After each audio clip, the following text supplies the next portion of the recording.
السلام عليكم ورحمة الله وبركاته.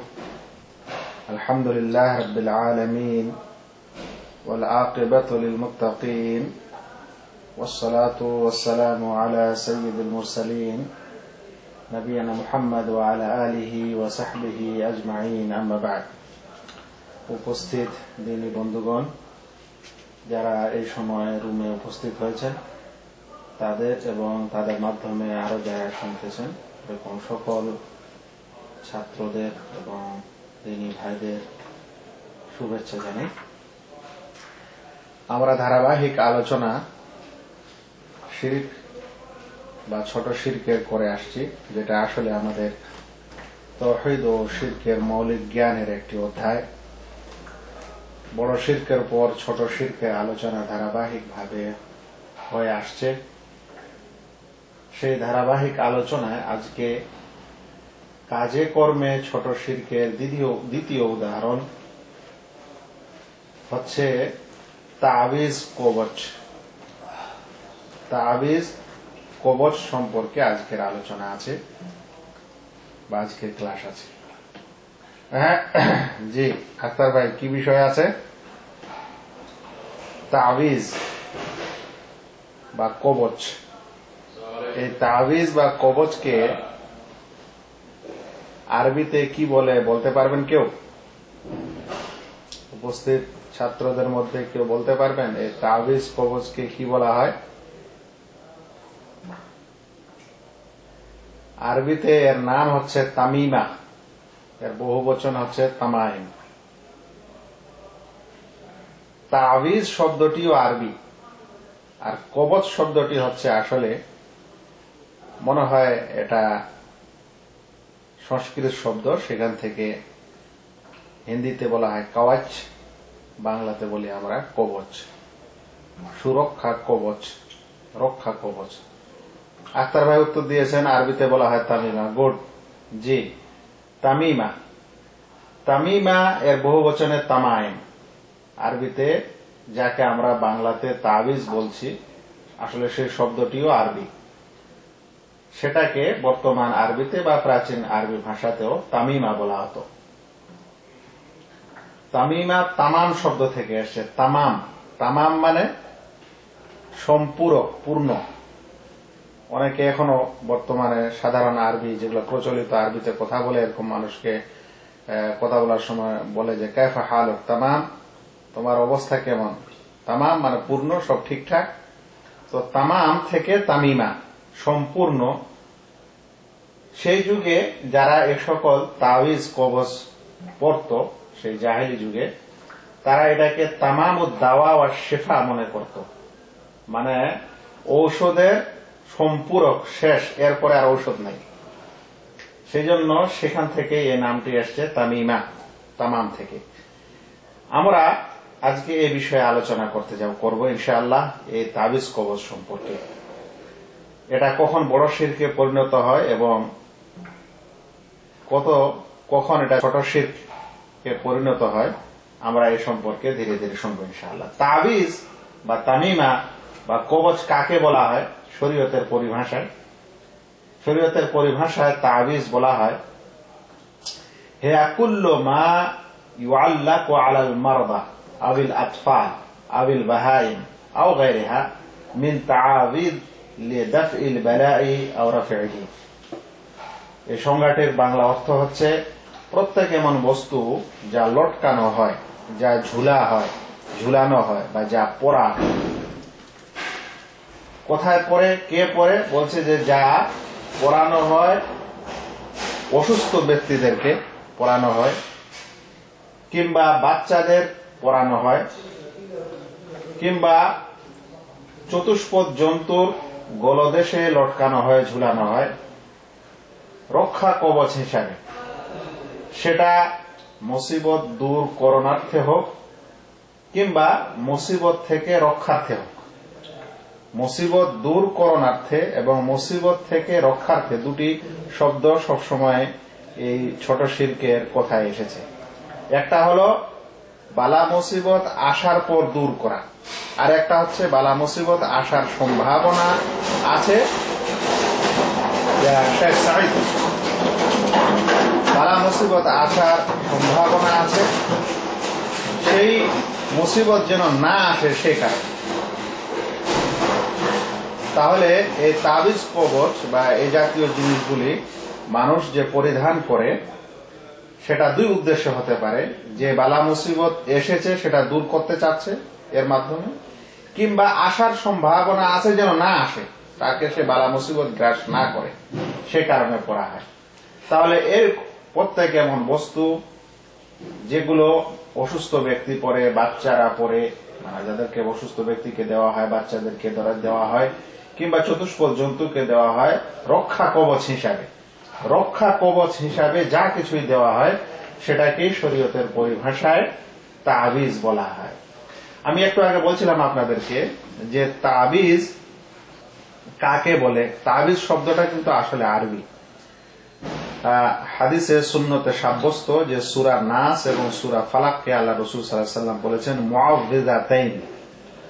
এর আরবি নাম হচ্ছে মুআউযিযাতাইন। মুআউযিযাতাইন কি জিনিস?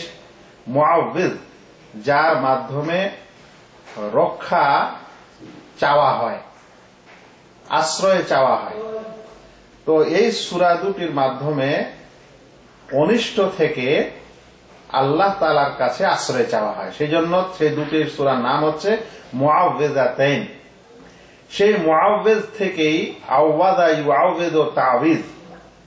তো এমন বস্তু যার মাধ্যমে রক্ষা চাওয়া হয়, রক্ষা আশা করা হয়, সুরক্ষা চাওয়া হয়, রক্ষা কবচ হিসাবে মানুষ পরিধান করে, এরকম সকল বস্তুকে তাবিজ বলা হয়। তাহলে তাবিজ শব্দটি আসলে আরবি।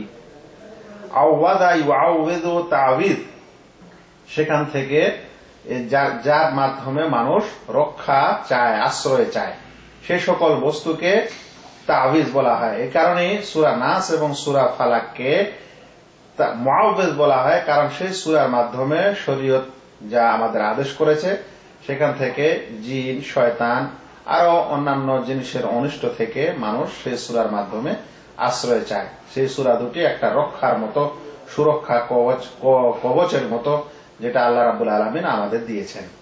যাই হোক, তাহলে এতক্ষণে যে কথাটি আমাদের কাছে স্পষ্ট সেটি হলো এই যে তাবিজ কাকে বলা হয়। তাবিজ হচ্ছে ওই সকল বস্তু যেটা মানুষ রক্ষা কবচ হিসাবে পরিধান করে, বালা মুসিবত দূর করার কারণে, দূর করার উদ্দেশ্যে, কিংবা বালা মুসিবত যেন ভবিষ্যতে না আসে সেই কারণে।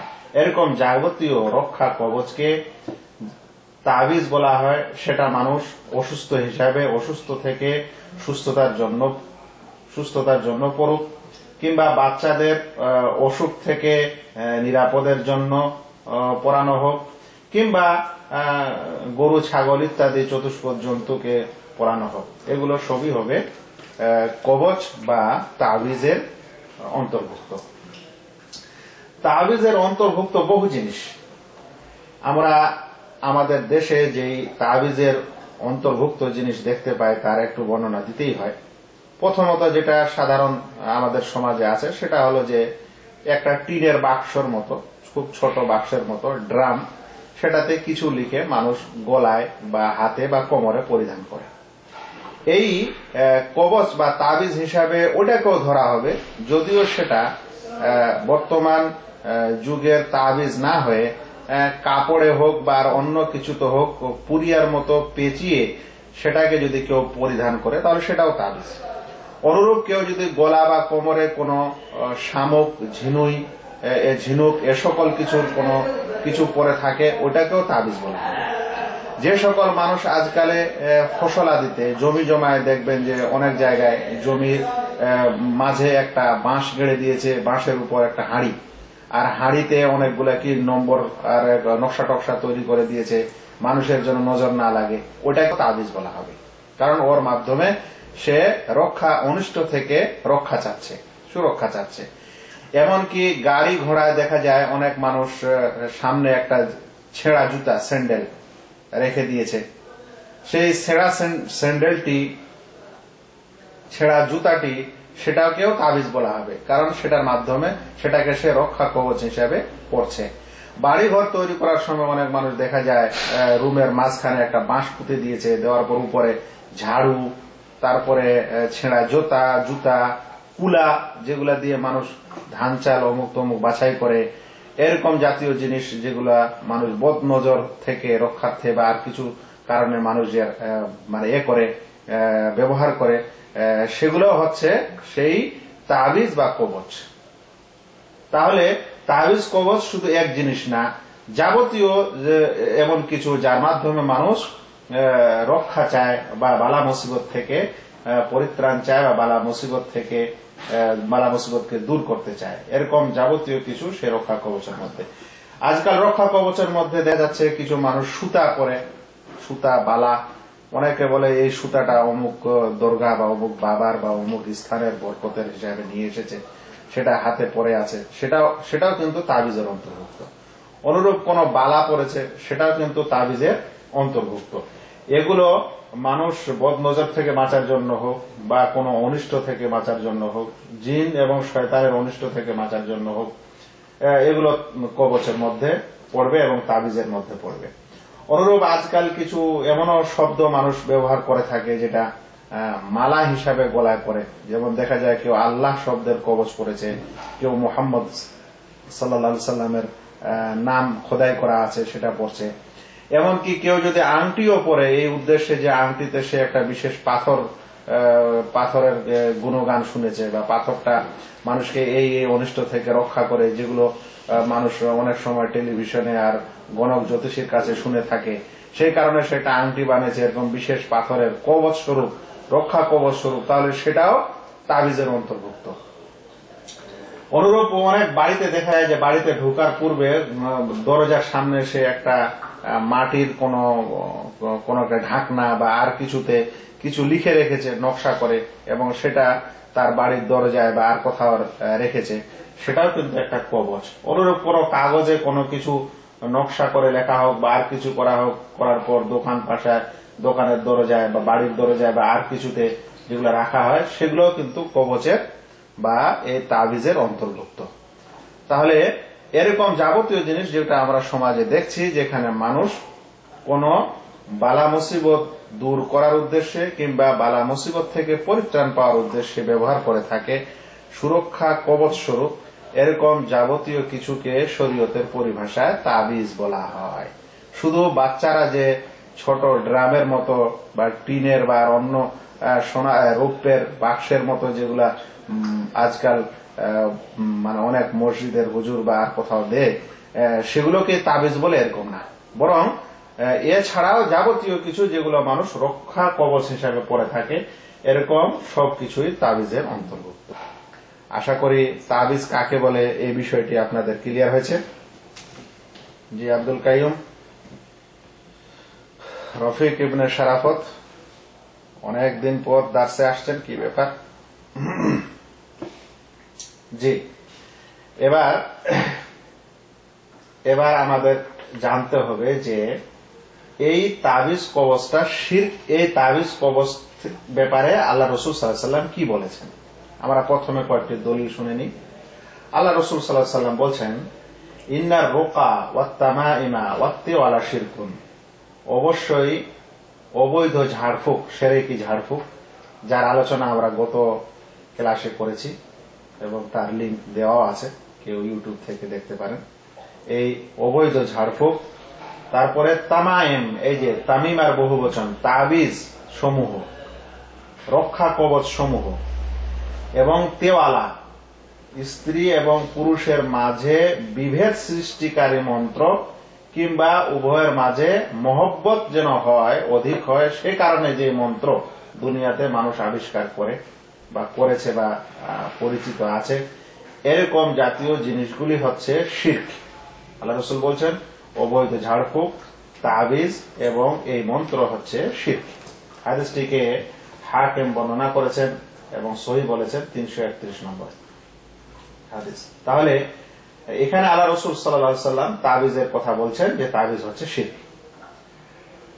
আরেক হাদিস আল্লাহ রাসূল সাল্লাল্লাহু আলাইহি ওয়াসাল্লাম বলছেন, মান আল্লাকা তামিমাতান ফাকাদ আশরাক, যে ব্যক্তি তাবিজ ঝুলালো, তাবিজ পরলো, ফাকাদ আশরাক, সে শিরক করল। এই হাদিসটিকে ইমাম আহমদ চতুর্থ খণ্ড 156 নম্বর পৃষ্ঠায় এবং ইমাম হাকিম চতুর্থ খণ্ড 219 নম্বর পৃষ্ঠায় বর্ণনা করেছেন। সনদ সূত্র হচ্ছে হাসান, গ্রহণযোগ্য সূত্র। তাহলে এখানে কি দেখা যাচ্ছে যে আল্লাহ রাসূল সাল্লাল্লাহু আলাইহি ওয়াসাল্লাম তাবিজকে শিরক বলছেন। যে ব্যক্তি তাবিজ পড়লো তাকে বলছেন সে শিরক করলো। এছাড়াও আরো কিছু হাদিস এই তাবিজ সম্পর্কে এসেছে। একটি হাদিসে এসেছে যে আল্লাহ রাসূল সাল্লাল্লাহু আলাইহি ওয়াসাল্লাম একদা কিছু লোকের বায়াত নিচ্ছিলেন, অঙ্গীকার নিচ্ছিলেন। নিতে নিতে এক ব্যক্তির বায়াত আল্লাহ রাসূল নিলেন না, অঙ্গীকার হাতে হাত রেখে তার অঙ্গীকার নেওয়া হলো না। তখন জিজ্ঞাসা করা হলো কেন নিলেন না? তখন আল্লাহ রাসূল সাল্লাল্লাহু আলাইহি ওয়াসাল্লাম বলেন, ইন্না ফি আদদিহি তামিমা, তার বাজুতে তার হাতে তাবিজ আছে। তারপর ওই ব্যক্তি সেই তাবিজকে কেটে ফেলে দিল। অতঃপর আল্লাহ রাসূল সাল্লাল্লাহু আলাইহি ওয়াসাল্লাম তার বায়াত নিলেন। এই হাদিসটিকে ইবনে ওয়াহাব তার জামে গ্রন্থে 666 নম্বর হাদিসে বর্ণনা করেছেন এবং সনদ সূত্র। অনুরূপ আরেকটি হাদিসে সম্পর্কে এসেছে, আল্লাহ রাসূল বলছেন, মান তাআল্লাকা শাইয়ান উকিলা ইলাইহি, যে ব্যক্তি কোনো কিছু ঝুলালো, কোনো কিছু লটকালো, তাহলে সেই লোককে তার দিকেই সুপর্দ করে দেওয়া হয়। মানে যা কিছু সে লটকায় পরে তার জিম্মায় করে দেওয়া হয়, আল্লাহ তাআলা তার কোনো জিম্মা বা দায়িত্ব নেন না। এই হাদিসটিকে আহমদ চতুর্থ খণ্ড 311 নম্বর পৃষ্ঠায়, ইমাম তিরমিজি 2070 নম্বর হাদিসে বর্ণনা করেছেন এবং নাসাইতেও কাছাকাছি 4090 নম্বর হাদিসে এই বিষয়টি পাওয়া যেতে পারে। অনেকে হাদিসটিকে মুরসাল বলেছেন। এ সম্পর্কে আরো একটি হাদিস, যে হাদিসটিকে ইমাম আহমদ বর্ণনা করেছেন এবং ইবনে হিব্বান বর্ণনা করেছেন 6085 নম্বর হাদিসে। সেখানে আল্লাহ রাসূল সাল্লাল্লাহু আলাইহি ওয়াসাল্লাম একদা আল্লাহ রাসূলুল্লাহ সাল্লাল্লাহু আলাইহি ওয়াসাল্লাম আবসারা আলা আদদ রাজুলিন হালাকা, আল্লাহ রাসূল সাল্লাল্লাহু আলাইহি ওয়াসাল্লাম একদা এক ব্যক্তির হাতে বাহুতে একটা বালা দেখতে পেলেন। ফাকালা ওয়াইহাক মা হাদিহি, তোমার ধ্বংস হোক, এটা কি জিনিস? সে বলল, ওয়াহেনা, অসুখের কারণে এটা পড়েছি। আল্লাহ রাসূল সাল্লাল্লাহু আলাইহি ওয়াসাল্লাম বললেন, আমা ইন্নাহা লা তুজিদুকা ইল্লা ওয়াহানান, এটা পরে থাকলে তোমার ওই ওয়াহানেই বেশি হবে, সেই অসুখই বাড়বে। আম বিদহা আনকা, এটা তোমার থেকে দূরে সরাও। ফাইন্নাকা লাউ মিত্তা ওয়া হিয়া আলাইকা মা আফলাহতা আবাদা, যদি তুমি মারা যাও আর এটা তোমার হাতেতেই থাকে তাহলে কখনোই তুমি সফল কাম হবে না। এই হাদিসের সনদ হাসান। এ সম্পর্কে আরো কিছু হাদিস এসেছে, তার মধ্যে লাস্ট একটি হাদিস বলে দিই। হাদিসটিকে ইমাম বুখারী 3005 এবং মুসলিম 2115 নম্বরে বর্ণনা করেছেন। আবু বশির আনসারী রাদিয়াল্লাহু তাআলা আনহু থেকে বর্ণিত, তিনি বলছেন, আমরা একদা আল্লাহ রাসূল সাল্লাল্লাহু আলাইহি ওয়াসাল্লামের সাথে সফরে ছিলাম। ফাআরসালা রাসূলুল্লাহ সাল্লাল্লাহু আলাইহি ওয়াসাল্লাম, আল্লাহ রাসূল সাল্লাল্লাহু আলাইহি ওয়াসাল্লাম এক ব্যক্তিকে প্রেরণ করলেন এই কথার আদেশ দিয়ে, লা ইয়াবকায়ান্না ফি রাকাবাতি বাঈরিন কালাদাহ মিন ওয়াতারিন আও কালাদা ইল্লা কুতিআত, ও যে কোন উটের গলায় যেন ওয়াতারের কোন হাড় না থাকে। উটের গলায় তারা কিছু হাড় পরাতো ওয়াতার থেকে, এটা ওয়াতার কেউ রোগের কথা বলেছে, মানে শিরা উপশিরা রোগ দ্বারা তৈরি হতো কিংবা আরো অন্য কিছু দিয়ে তৈরি হতো। এরকম কোন হাড় যেন কোন উটের গলায় বাকি না থাকে, সেটা ওয়াতারের হাড় হোক কিংবা আও কালাদা। রাবি সন্দেহ করে বলছেন, কিংবা তিনি বললেন ওয়াতার নয়, যে কোনো কালাদা, যে কোনো হাড় হলে তুমি কেটে ফেলে দাও। ইমাম মুসলিমের বর্ণনা এসেছে, কালা মালিক আরা যালিকা মিনাল আইন, সেখানে বলা হয়েছে হাদিসের ব্যাখ্যায় যে এটা বদ নজর থেকে বাঁচার জন্য সেই উটগুলোকে তারা এরকম পরাতো, মানে এরকম তাদের গলায়, উটের গলায় এগুলো সব পরিয়ে দিত, ঝুলিয়ে দিত। আল্লাহ রাসূল সাল্লাল্লাহু আলাইহি ওয়াসাল্লাম এগুলোকে কেটে ফেলার নির্দেশ করলেন।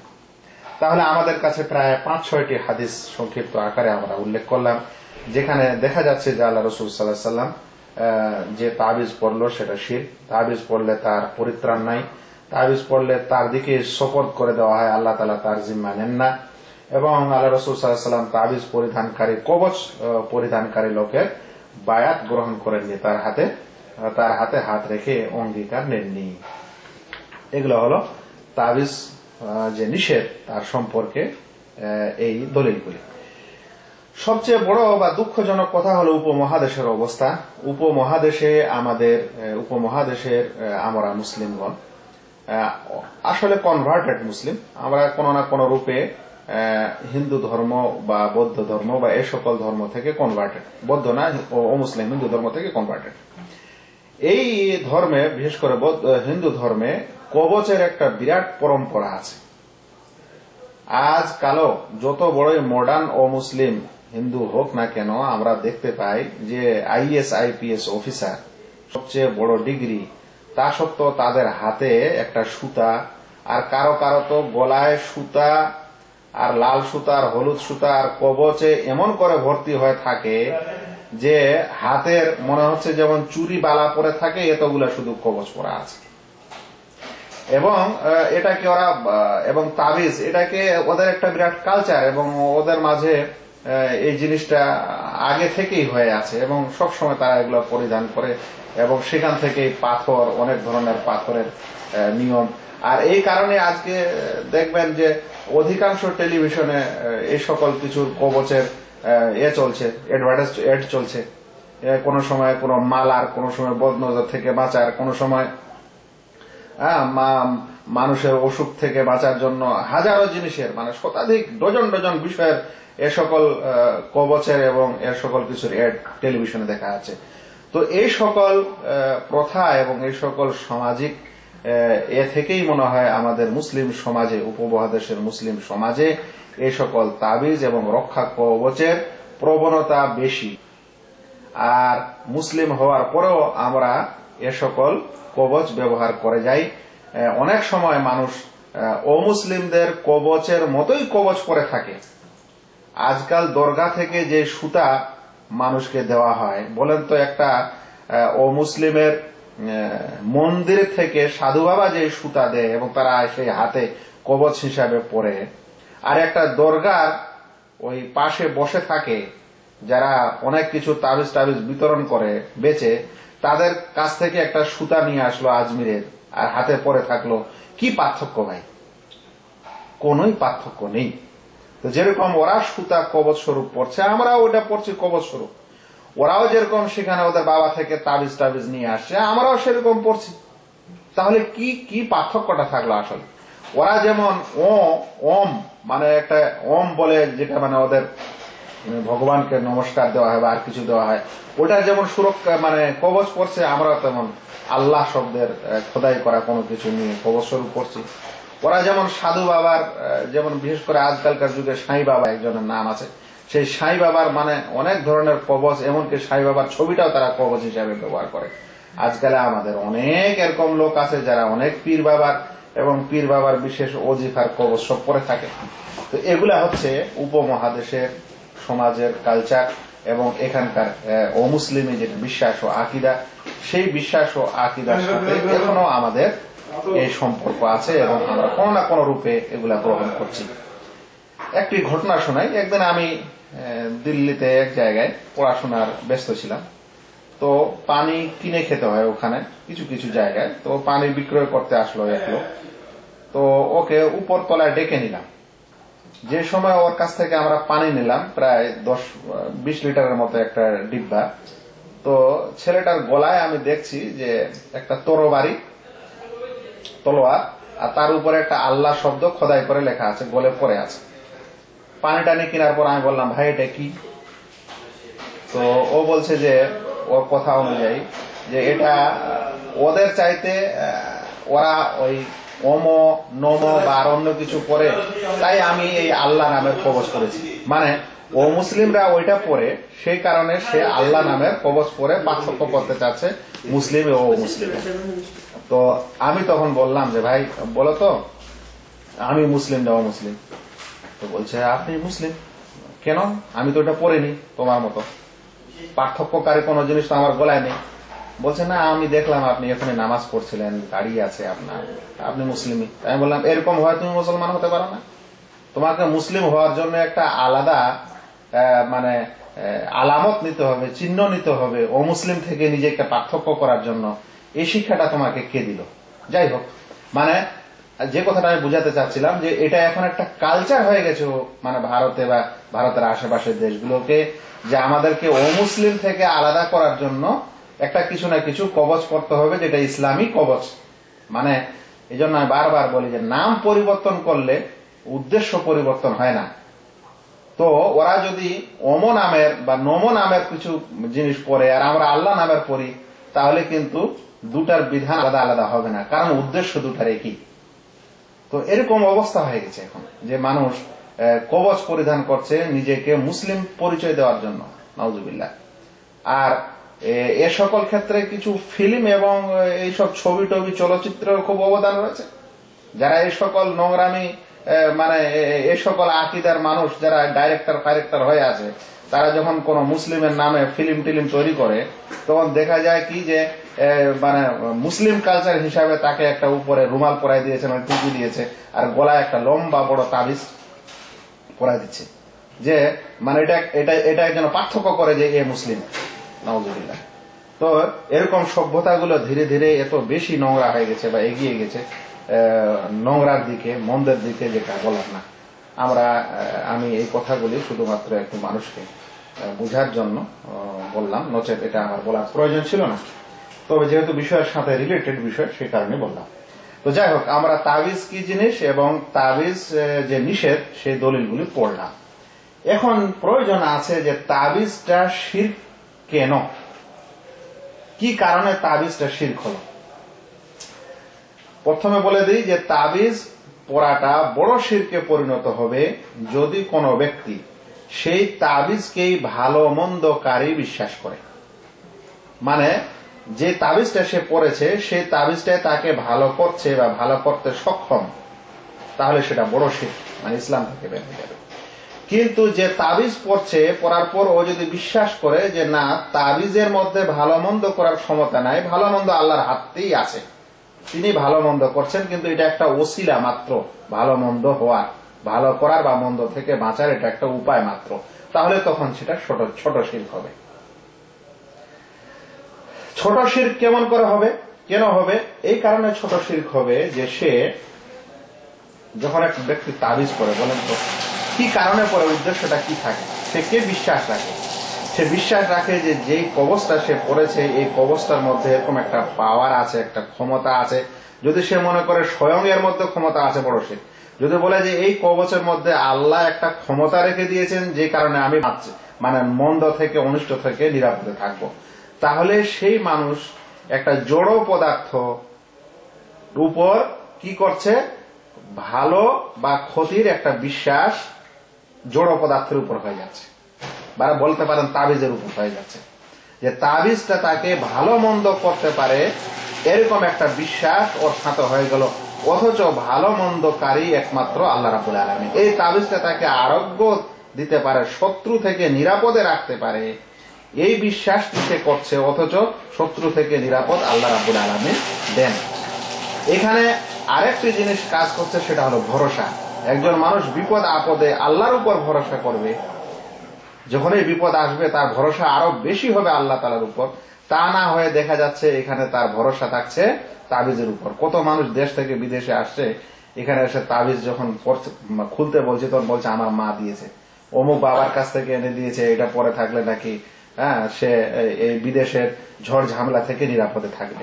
তাহলে ঝড় ঝামেলা, বিপদ থেকে রক্ষার সময় আল্লাহমুখী না করে একটা তাবিজের উপর, একটা জড় পদার্থের উপর বা আর কিছুর উপর মানুষের ভরসা হচ্ছে বা ভরসা করছে মানুষ। তাহলে যেখানে আল্লাহ রাব্বুল আলামিনের উপর ভরসা হতে হবে একনিষ্ঠভাবে, সেখানে বিপদ আপদের সময় আল্লাহ তাআলার সাথে না হয়ে এরকম জড় পদার্থ কিছু জিনিসের উপর হয়ে যাচ্ছে, আর এখানেই হচ্ছে ভরসায় শিরক।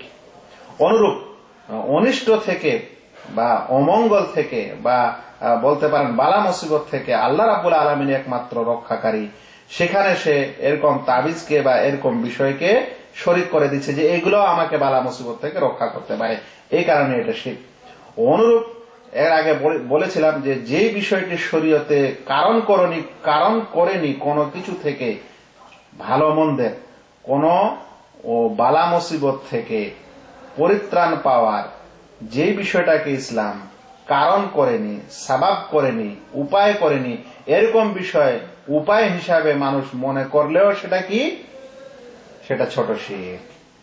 যেটা ইসলাম, যেটা শরিয়া কোন বিপদ আপদ থেকে ভালো হওয়ার জন্য, রক্ষা পাওয়ার জন্য উপায় করেননি, কারণ করেননি, আর তবুও মানুষ সেটাকে কারণ হিসাবে নিয়ে নিয়েছে, তাহলে সেটাই হচ্ছে ছোট শিরক। আর এখানে তাবিজকে আল্লাহ তাআলা এ সকল যেগুলো উদ্দেশ্য একটু আগে আলোচনা করলাম, এগুলো থেকে রক্ষার জন্য তাবিজকে আল্লাহ তাআলা বা শরিয়া উপায় করেননি, সাবাব করেননি, উপকরণ করেননি। তা সত্ত্বেও মানুষ সেটা উপায় ও উপকরণ হিসাবে গ্রহণ করছে এসবের ক্ষেত্রে। তাহলে আমরা কি বুঝলাম যে কি কারণে তাবিজটা শিরক। এখন একটি বিষয়ে এসে আমাদের সাধারণ ওলামাগণ বলেন বা সাধারণ মুসলিমগণ একটা বিষয়ে ঝামেলায় ফেঁসে গেছে, বা এখানে এসেই তারা গোলমাল করেছে। সেটি হলো এই যে এখন যে মুসলিম সমাজে তাবিজ দেওয়া হয় বা পড়া হয়, সেগুলোর ইতিহাস যদি খুঁজে দেখেন তাহলে অনেক রহস্যকর ইতিহাস আছে। তাবিজ এখন ব্যবসা। এখন কিছু হুজুর তাবিজ তৈরি করে, মনে করেন যে সিনেমা জগতের জন্য আলাদা, তারপরে ক্রিকেটারদের জন্য আলাদা, বড় বড় ব্যবসায়ীদের জন্য আলাদা, সে সকল তাবিজের দাম বলে 1 লাখ টাকা। যদি গরিব মানুষ হয়, মিডিল ক্লাস হয়, তাহলে সেগুলোর দাম 4000, 5000, 1000 টাকা। আরো গরিব মানুষ হয় তো 100 টাকা, 50 টাকা। তাহলে এটা বিজনেস নয় কি? এ সকল তাবিজের ক্যাটাগরি হয়েছে। এই তাবিজগুলো আমি আপনাদেরকে কসম করে বলতে পারি যে যদি 10টা তাবিজও খুলেন, যার উপর ভরসা করে মানুষ তাবিজ নিচ্ছে, তাহলে দেখবেন যে 10টার মধ্যে হয়তো অর্ধেকেই এমন কিছু কথার, এমন কিছু জিনিস দিয়ে লেখা যেটা আপনি না বুঝবেন, যেগুলোকে বলা হয় তেলসমতি বিদ্যা, যেটা আপনি বুঝতেও পারবেন। আর তেলসমতি বিদ্যা হচ্ছে হারাম, কারণ তেলসমতি বিদ্যাই হচ্ছে জাদুর উৎস, বা এগুলো হচ্ছে জাদু টোনার উপকরণের মধ্যে। যাই হোক, যে কথা বলছিলাম যে এই যে তাবিজ আমাদের সমাজে দেওয়া হচ্ছে, এর মধ্যে কিছু ওলামায়ে কেরাম বলছেন যে কিতাব এবং সুন্নতের তাবিজ দিলে এটা হালাল, এটা অবৈধ না। মানে কোরআন থেকে কেউ যদি তাবিজ দেয় তাহলে এটা অবৈধ না। কোরআন থেকে তাবিজ দেয় মানে কোরআনের আয়াত লিখে দেয়। এখন এ সম্পর্কে আমরা বলবো যে সেটাও কি কোরআনের আয়াত দিয়ে তাবিজ লিখলে সেটা জায়েজ না, এটা আগে প্রথমে জেনে নিই। ওলামায়ে কেরাম মতভেদ করার পর যেটা গ্রহণযোগ্য এবং সহিহ মত, সেটা হলো কোরআন থেকে তাবিজ দেওয়াও অবৈধ। কেন? এই কেনর প্রথম উত্তর হচ্ছে যে আল্লাহ রাসূল সাল্লাল্লাহু আলাইহি সাল্লাম যে সকল হাদিসে তাবিজ পড়াকে শিরক বললেন বা বলেছেন বা আখ্যা দিয়েছেন, সেখানে তিনি পার্থক্য করে বলেননি যে কোরআন থেকে দিলে জায়েজ এবং কোরআন ছাড়া অন্য কিছু দিয়ে দিলে না জায়েজ। এ কথা কি বলেছেন হাদিসে? আল্লাহ রাসূল মুতলাক সরাসরি বলছেন এই কথা যে মান তাআল্লাকা তামিমাতান ফাকাদ আশরাক, যে ব্যক্তি তাবিজ লটকালো, তাবিজ পড়লো, সে শিরক করলো। সেখানে কোনো পার্থক্য করে আল্লাহ রাসূল সাল্লাল্লাহু আলাইহি ওয়াসাল্লাম বলেননি। যদি কোরআন শরীফের মাধ্যমে তাবিজ দেওয়াটা জায়েজই হতো, তাহলে আল্লাহ রাসূল সাল্লাল্লাহু আলাইহি ওয়াসাল্লাম বলতেন তার উম্মতকে যে তোমরা যেমন মনে করেন যে রুকিয়া, এই যে ঝাড়ফুঁকের সম্পর্কে আল্লাহ রাসূল সাল্লাল্লাহু আলাইহি ওয়াসাল্লাম কি বললেন যে তোমরা তোমাদের ঝাড়ফুঁক আমার উপর পেশ করো, যদি ঝাড়ফুঁকের কথাগুলিতে শিরক না থাকে তাহলে সেগুলা দিয়ে তোমরা তোমাদের ভাইকে লাভ পৌঁছাও, ফয়দা পৌঁছাও, যেটাতে শিরক নাই, ওগুলো জায়েজ। তাহলে যদি তাবিজের ক্ষেত্রেও ওরকম হতো, তাহলে রাসূল সাল্লাল্লাহু আলাইহি ওয়াসাল্লাম বলতেন যে ওই সকল তাবিজ যেগুলো কোরআনের মাধ্যমে, আয়াতের মাধ্যমে দেওয়া হয় বা দোয়ার মাধ্যমে দেওয়া হয়, সেগুলো জায়েজ, আর অন্যগুলো না জায়েজ। কিন্তু যেগুলো আদেশ এসেছে তাবিজ নিষেধের ব্যাপারে, সবগুলাই মুতলাক সাধারণ নির্দেশ, সেখানে কোনো পার্থক্য করা হয়নি। তাই কোরআন এবং অন্যান্য কিছুর মাধ্যমে তাবিজ দেওয়াটাও ছোট শিরকের হারাম, এবং সেটাকে উপায় উপকরণ মনে করা হচ্ছে ছোট শিরক। দ্বিতীয়, তাবিজ যদি কোরআন থেকে দেওয়া হয়, দ্বিতীয় কারণ, যে কারণে কোরআনের তাবিজও অবৈধ। তাবিজ যখন কোরআন থেকে দেওয়া হয় বা জিকির ও দোয়া থেকে দেওয়া হয়, বৈধ জিকির ও দোয়া থেকে, তখন এই দোয়াগুলি আর এই কোরআনের আয়াতগুলি এগুলো হচ্ছে ইবাদতের অন্তর্ভুক্ত না? ইবাদতের অন্তর্ভুক্ত না। যখন কোনো কিছুকে রক্ষা স্বরূপ কোরআনের আয়াত দেওয়া হলো বা দোয়া দেওয়া হলো, দোয়াগুলি দেওয়া হলো যেটা অমুক অমুক কাজের জন্য লাভদায়ক, তখন এই জিনিসগুলি হলো ইবাদতের অংশ। আর ইবাদত নবী সাল্লাল্লাহু আলাইহি সাল্লামের তরিকা ছাড়া হবে না। তাই যদি আমরা কোরআনকে শেফা হিসাবে মনে করেও নিই, কোরআনের আয়াতগুলি যে আল্লাহ রাব্বুল আলামিন আরোগ্য, যেমন মানুষের জালালাত গুমরাহি থেকে হেদায়েত, এটা তেমন মানুষের সাধারণ অসুখ ব্যাধি থেকেও শেফা, সেই কারণে সূরা ফাতিহাকে সূরাতুশ শেফা বলা হয়েছে। যদি আমরা শেফা হিসাবে এটা মেনেও নিই, তাহলে আমাদের জানতে হবে যে কোরআন শরীফ কিভাবে শেফা দেয়, আরোগ্য দেয়। কোরআন শরীফের মাধ্যমে শেফা নেওয়ার অর্থ কি? কোরআন শরীফের মাধ্যমে শেফা নেওয়ার অর্থ এটা নয় যে একজন মানুষ কোন একটা আয়াত লিখে চুমা খাবে, বা একটা আয়াত লিখে তার শরীরে মর্দন করবে, বা কোরআন শরীফটা বুকে নিয়ে বেড়াবে, তাহলে এটাকে শেফা না। কোরআন শরীফের শেফা অর্থ হলো কোরআন শরীফের সেই আয়াতটি পাঠ করেন, সেই অনুযায়ী আমল করেন, তাহলে আপনার জন্য এটা শেফা। আমি বুঝাতে পারছি? কোরআন শরীফের মাধ্যমে তাবিজ দেওয়া বা হাদিসের দোয়া এবং জিকিরের মাধ্যমে তাবিজ দেওয়া, এই কারণে যে এগুলা হচ্ছে কোরআন শরীফ আমাদের জন্য শেফা, আরোগ্য, তাই আমরা এগুলা করব। কিন্তু প্রশ্ন হচ্ছে যে কোরআন শরীফ কিভাবে আমাদের জন্য শেফা? কোরআন শরীফ কখনোই আল্লাহ তাআলার কালামটা হাতে করে নিয়ে বেড়াবেন, পকেটে করে নিয়ে বেড়াবেন, গাড়িতে রাখবেন, এটা শেফা না। কোরআন শরীফ শেফা তখন যখন কোন মানুষ সেটাকে পাঠ করে, তেলাওয়াত করে এবং ওই অনুযায়ী চলে। মনে রাখবেন, এক ব্যক্তি যদি গোটা কোরআন শরীফটাকে একটা তাবিজ হিসাবে পড়ে থাকে, আর সে শিরক করে কোন বাবার কাছে গিয়ে সাহায্য চায়, তাহলে সে কোরআন শরীফের বিপরীত কাজ করে দিল। যদিও সে কোরআন শরীফ পকেটে রেখে বা তাবিজ হিসাবে রেখে নিয়েছে, ওটা কোনোই কাজে দিবে না। আমি ওই জন্য একটা উদাহরণ সবসময় দিই যে, ভাই, আপনি যদি ডাক্তারের কাছ থেকে ওষুধ নিয়ে আসেন জ্বর থেকে ভালো হওয়ার জন্য, প্যারাসিটামল নিয়ে এসেছেন, নিয়ে আসার পর যদি আপনি তাবিজের মতো শরীরের লাগায় লটকায় রাখেন, তাহলে ভালো হবেন না ওষুধটা খেতে হবে? ওষুধ মানেই হচ্ছে ওষুধটা খেতে হবে, তারপরে আপনার উপর সে ওষুধের প্রভাব হবে। তবুও আল্লাহ তাআলা ওই সময় আবার আপনাকে বিশ্বাস রাখতে হবে যে আল্লাহ তাআলা আমাকে এর শেফাদাতা, এই ওষুধটা স্বয়ং না। তাহলে অসুখ থেকে ভালো হওয়ার জন্য ঔষধ খেতে হয়। কোরআন শরীফকে যদি শেফা হিসাবে ব্যবহার করতে হয়, তাহলে কি সেটা তাবিজের মতো লটকায় রাখতে হয়? যদি তাই কেউ বিশ্বাস করে, তাহলে ওষুধগুলাকে লটকায় রাখুক পকেটে করে, নাহলে তাবিজের মতো করে ট্যাবলেটকে ঢুকে রাখুক, ভালো হয় নাকি? তো ওষুধ খাওয়ার পর ওষুধের আসর হয় বা প্রভাব হয়। তো ঠিক সেরকম যদি কোরআন শরীফের মাধ্যমে শেফা চায়, তাহলে কোরআন শরীফকে তেলাওয়াত করা, কোরআন শরীফের উপর আমল করা, তারপরে তার কোনো শেফা বা আরোগ্য হতে পারে। তাহলে যে কথা বলছিলাম সেটা হলো এই যে, এক নম্বর হলো যে আল্লাহ রাসূল সাল্লাল্লাহু আলাইহি সাল্লাম কোনো পার্থক্য করে বলেননি যে কোরআন থেকে হলে জায়েজ আর কোরআন ছাড়া অন্য কিছু থেকে হলে জায়েজ না, এরকম বলেননি। আর দ্বিতীয় হলো যে কোরআন শরীফের আয়াত এবং দোয়াগুলি যদি শেফা হিসাবে মানুষ মানতে চায়, তাহলে শেফার তারিকা বা পদ্ধতি এটা নয় যে মানুষ কোরআন শরীফ গোটাটাই কিংবা কোরআন শরীফের কোন আয়াতকে হাতে বা কোমরে বা অমুক তমুকে লটকে রাখবে, বেঁধে রাখবে। বরং কোরআন শরীফের মাধ্যমে আরোগ্য বা শেফা ওটা তখনই হতে পারে যখন কেউ সেটা পড়বে, তেলাওয়াত করবে, ওটা মানে বুঝবে এবং ওই অনুযায়ী আমল করবে, তাহলে তখন সেটা শেফা হিসাবে হবে।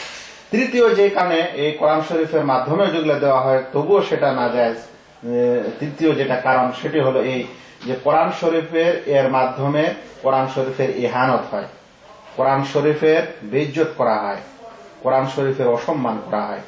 কারণ একজন মানুষ কোরআন শরীফের আয়াতটাকে পড়ে না, তেলাওয়াত করে না, আমলও করে না, আর লটকায় রেখেছে কোমরে, লটকায় রেখেছে গলায়, লটকায় রেখেছে বাহুতে, আর সেগুলা পরে সে যাচ্ছে পায়খানার ঘরে, পেচ্ছাবের ঘরে, তারপরে অনেক সময় ওগুলোর উপর শুয়ে ঘুমাচ্ছে, ওগুলোর উপর হাত পা অমুক তমুক কত কি লাগছে, নাউজুবিল্লাহ। মানুষ কোমরে পড়লে তার লজ্জাস্থানের আশেপাশে ঘুরছে, তাহলে এটা কোরআন শরীফের বেইজ্জতি নয়, এটা অমর্যাদা করা নয়? তাহলে আল্লাহর কালাম যার সম্মান কত বেশি, সেই কালামকে মানুষ এরকম বেইজ্জত করছে, ইহানত করছে, নাউজুবিল্লাহ। এই কারণেও কোরআন মজিদ থেকে কোন তাবিজ দেওয়া, তাবিজ তুম্বা বা কবজ তৈরি করা উচিত না বা নাজায়েজ। চতুর্থ আর একটি কারণ যে কারণে কোরআন থেকে তাবিজ হলেও সেটা নাজায়েজ, সেটা হলো এই যে এই তাবিজ কোরআন শরীফ থেকে জায়েজ হলেও সেটা নাজায়েজ করা উচিত। এইটাকে শরীয়তের পরিভাষায় বলা হয় সাদ্দুজ জারিয়া, দরজা বন্ধকরণ। দরজা বন্ধকরণের জন্য, মানে হারামের দরজা, অবৈধের দরজা বন্ধকরণের জন্যও এই তাবিজকে বন্ধ করতে হবে কোরআন শরীফ থেকে হলেও। কেন? যে মানুষ প্রথমে এই তাবিজ কোরআন থেকে দিতে শুরু করে, তারপরে ধীরে ধীরে তখন কি হয়ে যায়, কোরআনের বাইরে চলে যায়। কেমন করে? দেখেন আজকাল কোরআন শরীফের একটা আয়াত লিখবে, লেখার পর আল্লাহ আমি অনেক অনেক এরকম তাবিজ খুলে দেখেছি যে কোরআনের একটা আয়াত লিখেছে বটে, কিন্তু তার চারিপাশে লেখা আছে আলী, হাসান, হুসেন, ফাতেমা। অনেকে লিখেছে আব্দুল কাদের জিলানি, অমুক তমুক। মানে সে এদের কাছ থেকে সাহায্য চাচ্ছে। তাহলে এই সকল নামকে তারা কবজ হিসাবে ব্যবহার করছে।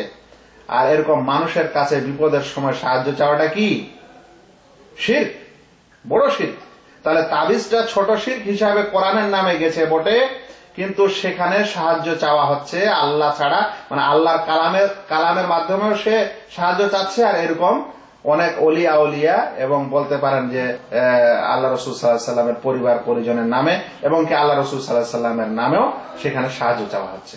তাহলে শুরু হয়েছিল কোরআন দিয়ে, আর গেল কোথায়? শিরকে। এরপরে আরেকটা জিনিস দেখেন, যতগুলো লোক বলে আমরা কোরআন থেকে তাবিজ দিই, সবাই তেরসমতি বিদ্যা সেখানে ব্যবহার করে। তাই দেখবেন যে একটা কোরআন শরীফের আয়াত লিখেছে আর বাকিগুলা নকশা, নম্বর, 203 অমুক তমুক হেন তেন 786 হাজার নম্বর। তাহলে এটা কোরআনের তাবিজ হলো? কোরআনের একটা আয়াত লিখেছে আর এই অংশ, এই অক্ষরগুলি কি কোরআন হলো না হাদিস হলো? তাহলে এগুলো একটা তেরসমতি বিদ্যা হলো না? এ সকল জিনিসেই দেওবন্দি হুজুরদের মধ্যে আছে, বিশেষ করে পীর বাবার হুজুরদের মধ্যে তো আছেই, আর তারপরে এসেছে দেওবন্দীদের কাছে। এটা কথা আমাকে বলতে অবশ্যই হবে। যেখানে আশরাফ আলী থানভী কে তারা দেওবন্দিরা হাকিমুল উম্মত বলছে, এত বড় পণ্ডিত, তিনি বই লিখে গেছেন উর্দুতে আমালে কোরআন, মানে কোরআনের মাধ্যমে আমল। সেইগুলাতে কি শিখানো হয়েছে? এই তাবিজ করা। কোন অসুখের কি তাবিজ? প্রত্যেক তাবিজের সাথে আয়াত এবং আয়াতের সাথে নকশা। তো নকশাটা কোন কোরআনের অংশ হলো?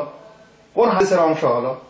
তাহলে কোরআন এবং হাদিসের মাধ্যমে, দোয়া আজকারের মাধ্যমে তাবিজের কথা তো বলা হচ্ছে বটে, বা যারা করছে তারা তো বলছে আমি কোরআন থেকে করি, কিন্তু দেখবেন তাদের তাবিজ খুলে তাতে কোরআনের আয়াত ছাড়াও এরকম নকশা, এরকম আক্ষরিক জিনিস এবং এরকম তেলসমতি জিনিস থাকে, এবং আরো এমন কলা কৌশল ও কারুকার্য থাকে যেটা কোরআন হাদিস সমর্থ করে না।